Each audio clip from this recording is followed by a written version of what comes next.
Hello and welcome to a new episode of Breaking Even with Al Paton on your official SuperCoach AFL podcast feed. Leading into round 8, Al Paton here, your host again, and with me back in the studio, Patch. Thanks for joining me. No, thank you for having me. I'm glad that a 2,500 made sure I could actually be back on the pod. Didn't get dropped with competition for spots heating up, so I'm delighted to be back and be hanging out with my pals. Yes, and that of course includes Tarquin Oakley back for game 2. We're going early on a rookie here. Tarks, welcome back, and you've brought printouts, so this is, you're prepared. Yeah, no, it's great to be back. Got a bit of research, so let's see what happens. Yeah, plenty of questions to get into, so we'll jump into those very shortly. Remember, like, subscribe on all your favourite podcast channels, and of course you can watch us every week on the Code Sports YouTube channel. And a reminder too, of course, SuperCoach Plus, where you got all your break-evens, score projections, and we'll be using a lot of those through the show, but you can look up anybody you like. Of course, if you have a SuperCoach Plus subscription, you can get that on its own or as part of a Code Sports subscription, which gives you everything you get in SuperCoach Plus, including live scores on the weekend for every game, plus all the great articles, sports, AFL, all the great content on Code as well. So yeah, that's a great offer. Bonus break-even and bonus price projection, you got it. You need Sean Lemon's break-even and price projection, you got it. It's got it all. I don't know why you need that, but exactly. Anything you might want. He's just neat. I just think he's neat.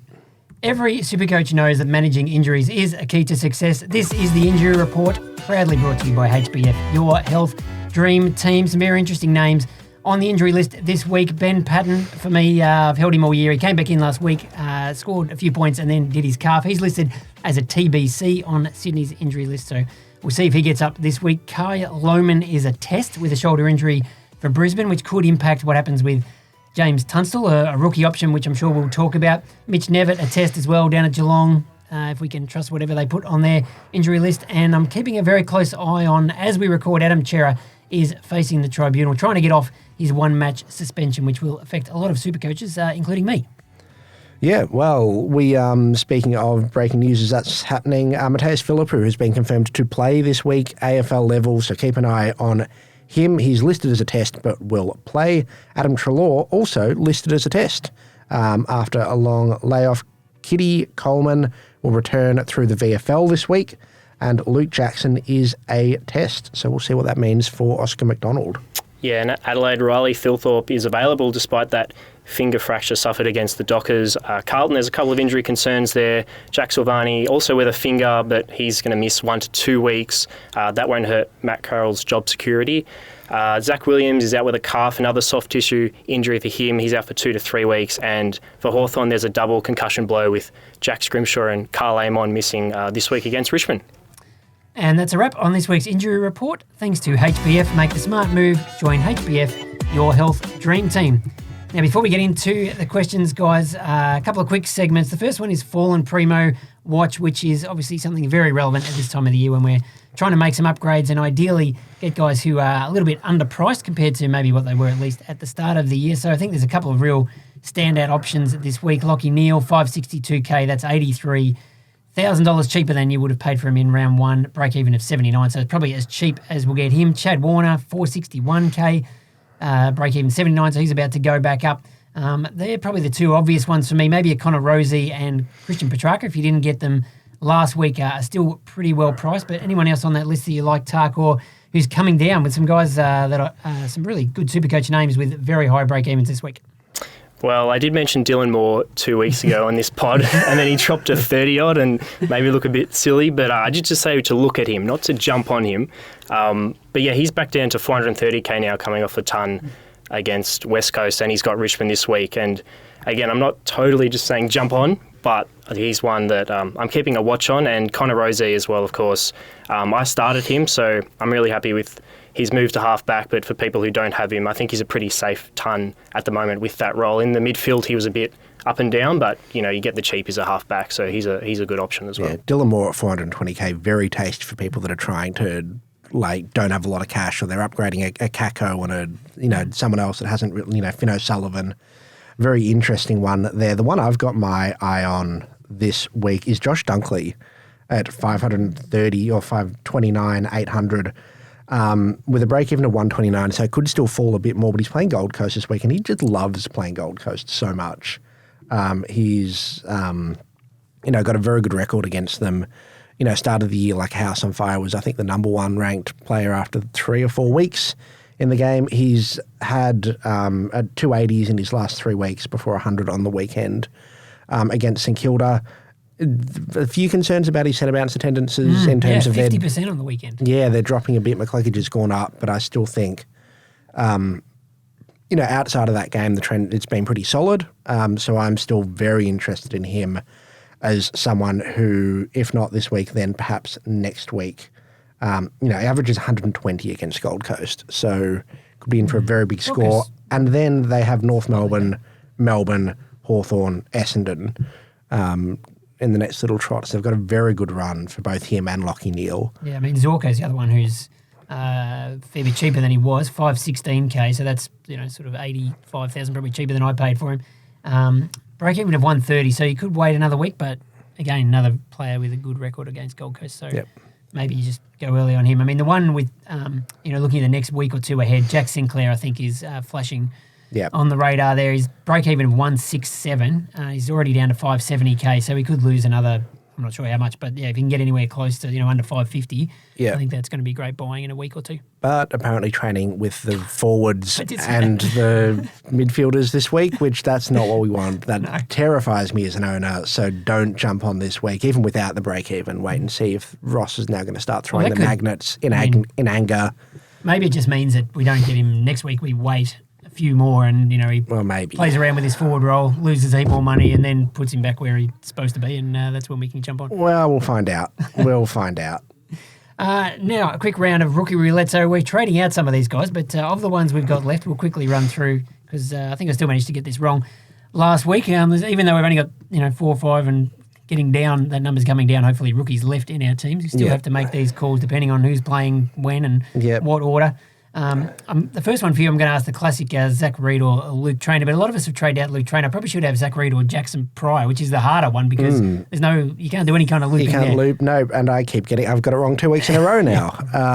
So I'm going to continue to get it wrong and go Zach Reid over both of them. So you heard it here first, folks. Zach Reid is due for a 40 because I'm backing him in on field. Yeah, no, I'm going to ask Matt Carroll or Connor Stone. All right, Connor Stone has turned the corner. What did he score last week? It was 70 or something. So, I like what he's doing and I'm prepared to back him in if you need to put one of those guys on field or potentially use a loop to get one of them in this week.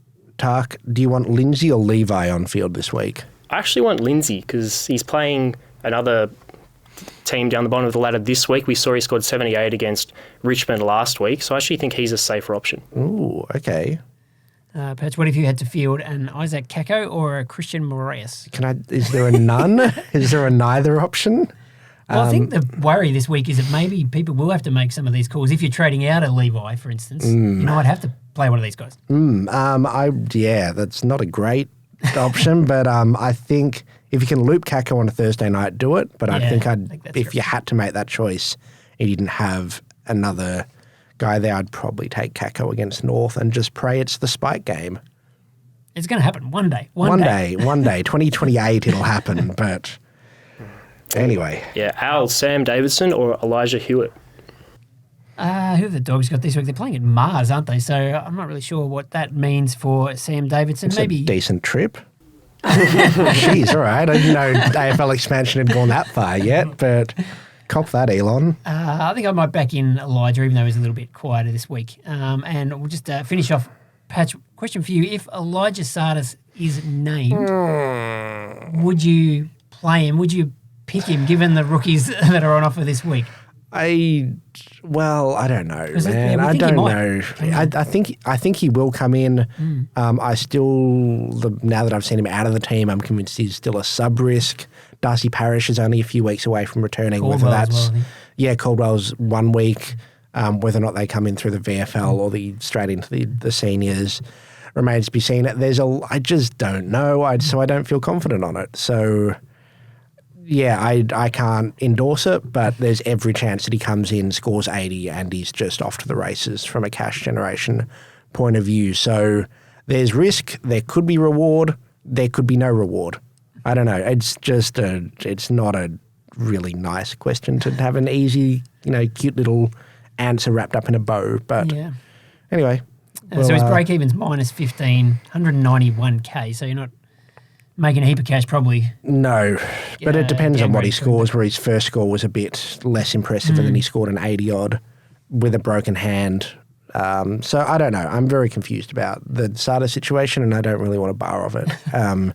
Just like the rest of the rookies this week, as we'll no doubt talk about. Yeah, well, let's get into the questions, and that is certainly at the top of the agenda in terms of who to trade out and who to trade in, which is concerning because there's a couple of guys on the bubble, but you wouldn't have a heap of confidence in either of them and who else is out there. But we'll start with you, Tark, because a question from AJ, worth going early on Hustwaite if it allows you to upgrade a rookie to Petrarca. Doesn't like the other bubble options, wants to wait on Buslinger. And someone else, Ned, asking, do we trade in Oscar McDonald if it helps you get to an upgrade? So he's got the lowest break even, but we think job security extremely shaky. There's no one that jumps out as a really easy rookie pick this week, but if you had to pick one, who would you go for? Yeah, well, I am doing that exact trade. So getting Hustwaite and getting Petrarca in. The pencil is going to play 4 games before Connor Nash comes back into the team. So he'll get 2 price rises. And I think looking at the projections, he's going to make 120K, which some rookies haven't even made yet, and we've had them all season. So I think he is the best option this week. Don't trust Omac's job security with Luke Jackson, Voss out the team. Sam Mitchell loves Hustwaite. He's got the Tigers this week. He's got the Suns in Darwin in a couple of weeks, which suits his role. He's a contested mid. Not 100% sure he stays in the side when Nash comes back, but I think you take the chance on a rookie this week if you are going to on Hustwaite. It's one of the golden rules of SuperCoach, Patch, that you've been talking about for Don't go early. Don't go early. But if there's ever a time, it's either one. He does have Richmond this week, and given the other bubble options aren't great, I mean, do we have to get a rookie this week? Do we have to make an upgrade? Well, I think I'm holding. I think I just don't Hustwaite will make the cash. He's locked in until Nash is back, and then after that, I'm not emotionally prepared for another red dot on my bench, and I'm also not. My team's not prepared for that either. Now carrying Tom Gross, and Bo Allen, who I stupidly started in round 1. So I think it depends. If you've got green dots everywhere, then and you're desperate to continue upgrading this week, then I guess. But all of the targets I want, all the guys I'm looking at, your Chad Warners, I want another week of data to see if the role change is real. I want to see, Josh Dunkley, if the centre bounces are down. Again, I just kind of want to have a look at a few other guys, which concerns me, and then combined with the rookies, I'm not super sold. Hustwaite does look like the one, but if he's not playing after Nash is back, then I don't know if I really want him. Do you want him just kind of sitting there, where you still got to use another trade then to cash in that 100K? 120K that he gains is you got to ask yourself if that's worth the trade. I mean, maybe there's an injury between now and then. Maybe he gets ahead of a Josh Ward type. Yep. But Mackenzie, there's a few of them there that he's sort of vying with. Yeah. But obviously he's been the last one in the pecking order so far, and despite putting up very good numbers in the VFL, but then you make the case of, as well, if he's the guy that comes in and has to be on field, then you'd rather do that than trade in an Oscar McDonald or possibly, hold an Isaac Kako or Christian Moraes on field. Then maybe you're in a better spot if you do bring him in for the next 3 weeks, and by the time he stops playing, he's off field anyway. So I think it's kind of a horses for courses. I don't like it, but I understand why a lot of people do. Yeah, I think if you're just looking at the other rookie options at the moment, who's going to make that 120K? I know you're talking about whether he's going to stay in the team and stuff, but I think you just bank that 120, and then if he stays in the team, it's almost a bonus. That's the way I'm looking at it. Yeah. And I'm also a massive Hawthorn fan, so I need a Hawthorn player in my team. Well, the other side of the equation is if you're bringing in a rookie, so maybe you're trading out a Sam Davison, very popular trade out this week, which I think is probably fine. Not the worst idea if you hold him for a week, but he's sort of ready to go, made enough money. But then you need to trade another rookie, and in my position, the guys that I would prefer to trade is maybe a Christian Moraes or a Kako off the bench, but that doesn't really get me anywhere. I don't think I could even afford a Chad Warner doing that. Yeah, can't afford a Dylan Moore. No, I'd have to do maybe I could just scrape in a Dylan Moore, but that's about where you're aiming. But then if you were prepared to trade a Levi Ashcroft, all of a sudden you've got a whole world of options. And for me, it's Lockie Neal's very high on the radar with a cheaper price and a good run coming up. So a question from a loyal listener out there, Chloe Williams, asking, should I sell Levi to buy Lockie? And Gonzo was asking, worth trading Levi early to get Petrarca. So is it, we think Levi does still have a bit more money to make, maybe not heaps, but the value of him is that you can just park him on your field. Hopefully you get your sort of 70-plus points every week and you don't really have to worry about it. And if you're trading him out now, maybe it means you have to play a Hustwaite or one of these other guys instead. Yeah, I mean, Chloe and I spoke about this in the office for 20 minutes yesterday without doing much work, and I still didn't find an answer either. So I don't really know the answer. I want to keep Levi one more week, but I'm also pretty content with not trading this week. And I think that's perfectly fine to just not trade this week if you don't see an upgrade you're desperate for, or you don't trust the rookies if you're in the boat that I am. I think... or you're in the boat that I have where you spent 15 trades in 6 weeks and you're like, I should probably stop doing that quite so fast. So I think we're in a battle of between, conserving trades and getting the most out of your rookies, which is what, we would have done years ago on the new way of playing SuperCoach, which is to upgrade every week, always trade, always keep moving that's towards. Sort of like, if I don't trade, am I falling behind? Is that, other people are going to be ahead of me if they have an extra primo and all this. Do you potentially catch up in a few weeks if you get a bit more money out of Levi and you're getting those extra points on field in the meantime? Yeah, and then as Phantom pointed out in the lair this week, if you're then trading Levi out, who's a safe 70, and you trade in, say you trade in Buslinger or whatever, or you bring in a rookie that comes on field and scores 45, then, does that... Just cancels out the... Yeah, cancels out the improvement you get from going, from Sam Davidson to Chad Warner or Petrarca or whoever it is. So I think it's a really, really difficult week for trading, and I'm doing what I do when I have very difficult decisions in front of me in real life and just avoiding them. I'm just putting them off for a week. So that's how I'm approaching it, and that's my roundabout way of saying hold Levi Ashcroft. Where do you sit on this one, Tuck? Hold or trade Levi? Yeah, hold Levi. I agree with Max. I think when you're looking at your rookies at the moment, I think like Davidson and Murphy Reed, they're ones that like you're looking at the break even, creeping above their average. You can safely get rid of them, but I wouldn't be forcing out rookies this week to try to make an upgrade. So guys like Levi Ashcroft, yeah, I'd be holding on to them, and Zach Reed from Essendon. Yeah, he's in a similar boat. What if I could trade, instead of trading Levi, I trade a bench guy like a Mattaes? Doesn't give me much money, but I could get a Dylan Moore, I could get a Joel Frazier I've looked at even, who's just looked amazing the last couple of weeks after I traded him out. But now he's got a negative break even, he's got this amazing role. He's probably not going to be, he's not a top 8 mid by any stretch, but you could get him in for a month, gets a rookie off field, make some money. Or maybe a Dylan Moore, sort of another, the real bargain end upgrades, or you're better off just waiting and going for the, the real big dogs when you can make that move. Well, I think both of those options are better than forcing out a trade like Ashcroft. So either holding and doing nothing, or going for a guy like Frazier and keeping your better rookies that can stay on field. I think that's probably the better option. Yeah. Yeah. I think it might be leading towards that, but we'll see how it plays out. Now, question here, I'll have to check in on where the tribunal is at, but Patch, we just mentioned this briefly before we came on air. Would you trade Adam Cerra if he is out for a week? So I think the sensible answer is no. We've got best 22 as well. If you have to play a rookie on field for a week in place of him, he's been going pretty well. He's averaged 100, over 100, but he's probably not a top 8 mid at the end of the year. I've had him and I've been really happy with him. I was thinking probably maybe around the buys I'll try and upgrade him, but if he's missing a week, is now the time that you just bite the bullet. And if you're trading a guy who's, worth 500 plus, you can do a lot with that money, as it turns out. You can do a lot with that money that gets you some players that not a lot of people have. So, yeah, again, it depends on kind of where the rest of your team's at and what the rest is going on. If the tribunal, as we're recording this now, is currently deliberating. Yes. So apologies for half of this answer being out of date by the time you're listening to it.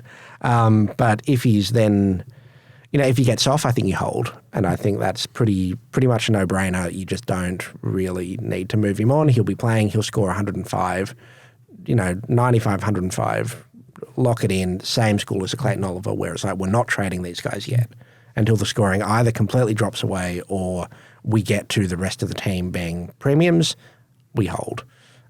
If he's missing and you're really high up in the rankings and you want to keep pushing, this is the perfect opportunity to, despite me saying don't do it last week, look at a Butters or a Bont because you've then got that jumping point that everyone else simply doesn't have without trading an Oliver or trading a Primo. And, you know, like, is it against conventional Supercoach advice? Sure. Is it fun?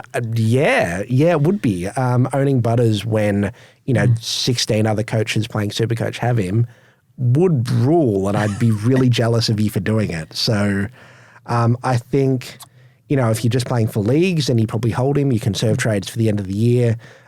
If you're, battling in the ranks and you're just trying to jump up, I don't think this is the move that saves you. I think the move that saves you is getting rookies off field, getting a cash generation going. But as we've said, hard to do that this week. It just sucks. Yeah, that's it. I mean, maybe it's the week where, because I think sort of the real point against it would be that it delays your, you should be getting a rookie off field each week, making an upgrade each week. But if you can't really do that anyway, then why not, have a throw at the stumps? But you are spending a lot of money. That's the problem. And does that hurt you next week and the week after when you're trying to make an upgrade? But would you be tempted?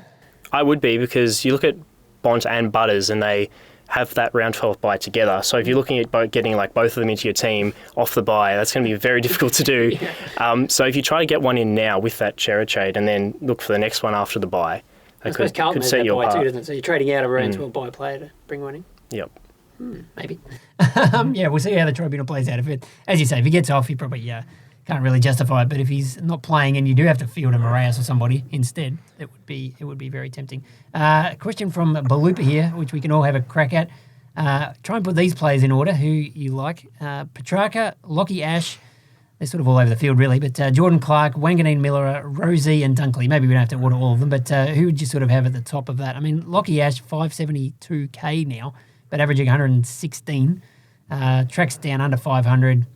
Wanganeen Miller at 577k. Jordan Clark 534, just a very sort of stable 105 every week kind of guy.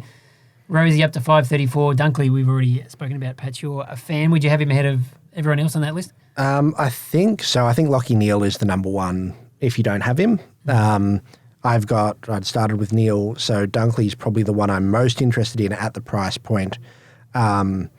Petrarca as well is really high up, and Connor Rosie is probably the last week you can jump on board the Connor Rosie train before it starts getting slightly too unaffordable. So I think they're the three that I'd be targeting. I'd be avoiding the expensive guys. If you need a defender, I do really like Jordan Clark. He's got a great buy, got a good run coming up as well from memory, and I just think he's neat. Yeah, I like him. I mean, I think Petrarca's still a great buy. Obviously, I've had him since the start of the year, and he finally came good last week. But, I think that's an amazing price for him. And, just looking at the dollars and the value they get for each one. And Rosie, I think I'm just going to miss out on because I kind of should have got him last week or the week before. Now his price is up a little bit higher, and you've got all these other guys that you can pick instead. And he's probably the one I'm just going to miss, which has been the case all year. So, hopefully, maybe after his buy, I can try and take a look at him when he might be a midfield defender by then. Yeah, I like Clark as well. I've had him the whole season. You just forget about him really because he just pumps out hundreds every week. Yeah, big Corey Enright energy for the OGs playing along at home. Yeah, exactly. And I think, I'm bringing in Petrarca this week, so I also think he's great buying, playing another soft opponent. On that topic, Tarks Nigel asks, do I trade in Petrarca if it means I have to field Lindsay or hold both Murphy, Reid and Davidson? Well, I think if it means you have to field Lindsay, because I am fielding Lindsay, because I like Lindsay as a pick this week. He's got, as well, like Petrarca, he's got another team down the bottom of the ladder he's playing this week. He scored 80-odd last week, and then you get Petrarca as well on top of that, so double win. Yeah, big fan. I'm happy with that. What about, speaking of Max Gawn and their matchups, particularly this week, Pato, is it now or never to bring in Max Gawn by blowing it all up, as in trade out Reid, Levi and Laylor? So like a triple, I guess, 2 downgrades and get someone up to Max Gawn somehow. Who are you downgrading to? That's the worry. My brother, where are these rookies coming from? Can you help me out? Yeah, because you're probably having to get Reid down to McDonald and Levi down to Tunstall or something. Yeah. I mean, also, I'm not sure if that's Murphy Reid or Zach Reid as well. Yeah, if it's Zach Reid, then like Murphy Reid, I think goes this week. I think he's the one that you do want to get rid of. And that's where, Hustwaite maybe comes in if you're happy with him. I think everyone else you can hold this week, and I think that's fine. I don't like the idea of blowing up your team in round 7 to get one guy who is like, I love Max Gawn. He scores points for fun. It'll, death taxes Max Gawn just tunning up in a quarter, but also he's still 33. He's, you bring him in for 1 week where he scores 180 against Matt Flynn. If you blow your team up to get him in and he breaks down, you don't like it. He's good. If it's in your flex, you're clogging up your team. Because I really like the flex to be able to move around guys and move, defenders and forwards in and out. I'm not ready to clog it up with another ruckman just yet. I see where you're coming from. I like it. It'd be fun. Not owning Max Gawn sucks. I get it. It's going to be a tough week. But I wouldn't be blowing up my team for anyone at this point. And the other thing is just the fixture is, it's a great guide and we do look at it a lot, but it's not 100% guaranteed. Like the last time we thought everyone had to get on Max Gawn, he's going to be 200 plus points as your captain was when he played Lockie Keith. Yeah. And we saw what happened there. I mean, he was okay. But he scored 129 or something, which... destroying your team just for that score though. No, and I don't mind Lawler as a hold either because he's got North and West Coast after this week. You could trade him out, but I also don't mind holding on to him either. Yeah, agreed. Good shout. Speaking of the Tigers, Tarks Bailey asks, is Trainer a hold now with no other safe defender options? Yeah, I think he is because he had that 2 in his cycle, which is now going to come out after this week. So I think if you held him last week, you should stick to him and keep him this week. 86 break even, but after that it will drop down again. As we said, he has North and West Coast after that. So target those weeks as money makers and back Trainer and hold him. Yeah, I think if you didn't do it last week, then you're in for probably another 3 or 4 weeks where you wait for him to maybe lose 10 grand, but then he'll start going up again. Yep. And especially when we certainly wouldn't be getting rid of him to bring Oscar McDonald in. No, although to play devil's avocado, what happens with Noel Bolter back this week? Does that, I don't think he's sub again. Does Bolter cut his lunch a bit? I don't know. Maybe a little bit. But I think you're right. I'd still be holding if I still had him. A couple of questions on corrective trades, which you ideally aren't doing at round 8. But if you had Tim English, given we know how great all these rucks are going, or certainly the top 2 or 3, and if you had an English and someone else has asked a question about Stephen Jackson asking about Nank, who are both averaging just sort of 100 or thereabouts. I mean, English is averaging 94, Nank 103. Would you cull them to get in probably a Cherry who has at least dropped a bit in value? Look, again, the conventional wisdom says no, you're not doing sideways or corrective trades at round, going into round 8. But also, them rucks are scoring real good and the rucks you got aren't. It's really tempting. And maybe this is the good week to do it, where if you've got that cash sitting there, you don't trust any of the downgrades. You just, if you're able to jump from Nank to Gawn this week, sure, I guess. I don't see why this is probably the time you would do it.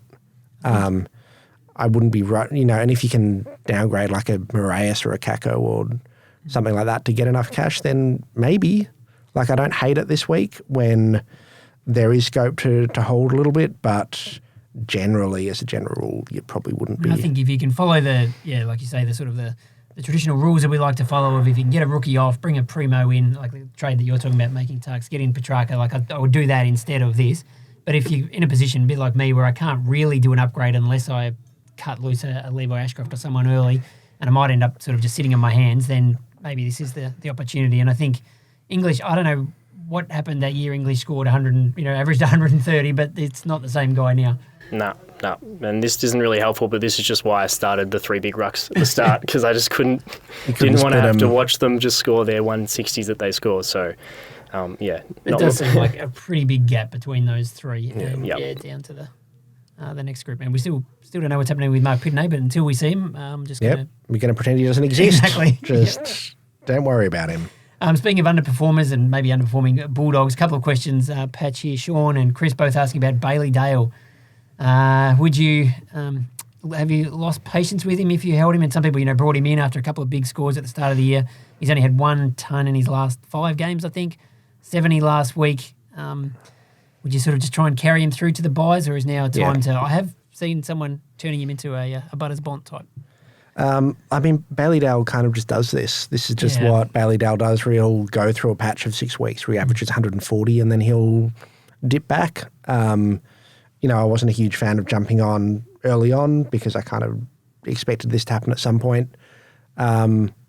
I think you just hold. I think the worm will turn. He loves playing at. I think he loves playing at Mars. Out in the outer solar system. Yeah. Shadow of Olympus Mons just gets him going like nothing else. So, I think you hold Baileydale this week. I think he could be in for a big score. And then got the Suns, Essendon, Geelong, Hawthorn. 3 of those clubs give up a fair few points to rebounding defenders. I think you hold. Yeah, last 7 games at Mars, he averages 122. So, oh, really? Yeah. Wow. Yeah, that's pretty good. Yeah, I'd be Clark's bringing the hanging research, as promised.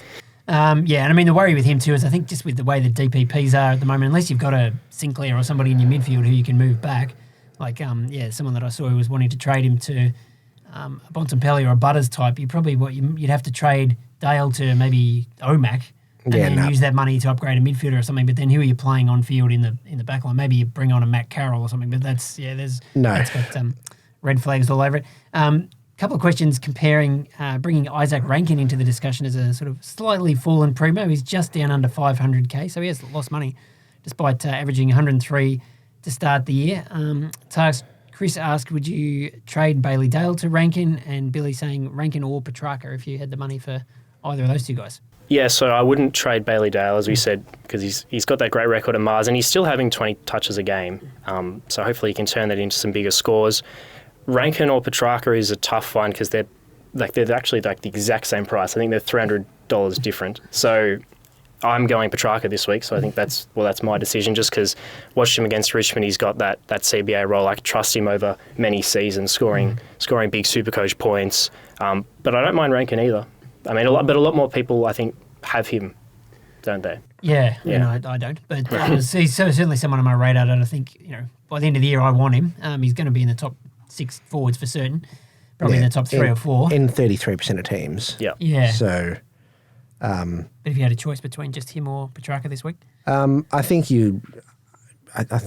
Petrarca's got a better run over the short term.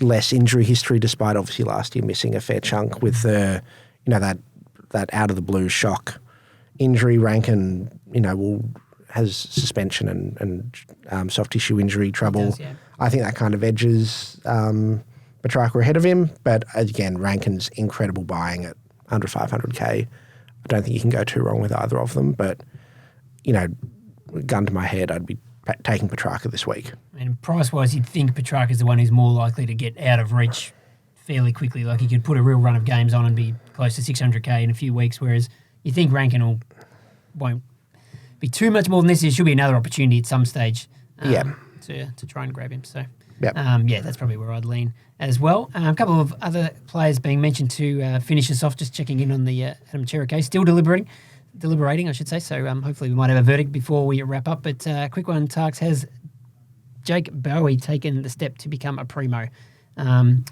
He's up to 473k, put on 136k already, averaging 103 and 111 over his past 3 games. Yeah, a big miss for me because I got him in draft before the season started. I saw him in the pre-season. I thought he's got taking kick-ins. Looks like he's got a great role. I'm going to pick him in draft, but I didn't go in Classic, which I'm spewing about. But I think, it's still under 500k, so he's not like he's gone to ultra primo price. So I think Bowie is an option for us, yeah. Yeah, maybe he's in that. He's not quite as cheap as a Dylan Moore or a Fraser type, but maybe he's in that, just not quite a top-end primo, but with the if you can get to him with some bench rookies rather than having to cull a Levi or somebody, then he's someone we could definitely consider. Moore has asked Dunkley or Zorko. Patch, we know Dunkley. You like Dunkley. Yeah, especially with Kitty Coleman coming back through the VFL. As to what that does to Zorko's role, couldn't tell you, but it's not going to, I don't think it'll be good. Wait and see there. But if you got Zorko, don't trade him out yet, but I'm not trading Zorko in a rush. Yeah, I'm seeing a few people looking at him this week, and his price is pretty good. But as a Zorko owner, or maybe you'd probably wouldn't feel as annoyed about it if you started him because he gave you those huge scores at the start of the year. I traded him in after missed the first couple, and since then, he's been okay, but just scraped a ton last week. Yeah, I'm not rushing to get him. No. What about Tark? I won't ask this one of Patch, but. I don't know about surprise primo, but how long can Sam Powell-Pepper keep this up, scoring nearly 100 every week? Patch, don't listen. Well, after round 1 when he scored that 18, I think I I actually was the only one in the Code Sports expert trades to say keep him.